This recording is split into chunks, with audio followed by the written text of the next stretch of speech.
कुंजन चौधरी समस्त मिथिलावासी के प्रणाम करै छी। हम एकटा मधुश्रावणी पावन के गीत प्रस्तुत करल जाइ छी। अहाँ सबसे आग्रह जे गीत के अंत तक जरूर सुनब। पावन एलै अनोखा बलम जी, धोखा न देबैयो। पावन एलै अनोखा बलम जी, धोखा न देबैयो। अपना अम्मा के कहबन बुझा कऽ, अपना अम्मा के कहबन बुझा कऽ, साड़ी ओ नाग पठेथिन बलम जी, धोखा न देबैयो। साड़ी ओ नाग पठेथिन बलम जी, धोखा न देबैयो।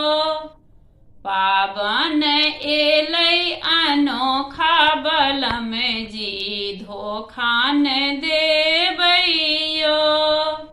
पावन एलै अनोखा बलम जी, धोखा न देबैयो।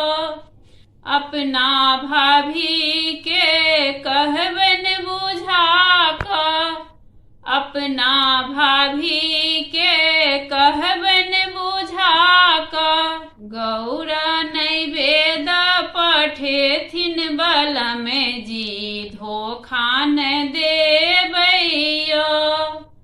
गौर नैवेद पठेथिन बलम जी, धोखा न देबैयो।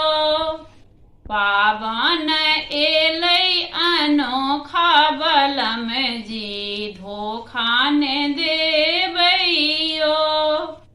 पावन एलै अनोखा बलम जी, धोखा न देबैयो।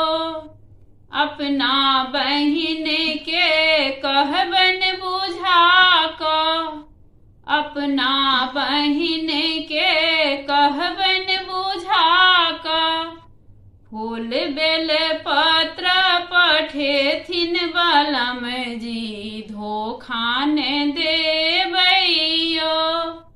फूल बेल पत्र पठेथिन बलम जी, धोखा न देबैयो।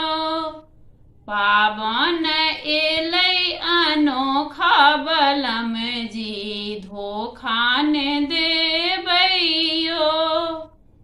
पावन एलै अनोखा बलम जी, धोखा न देबैयो।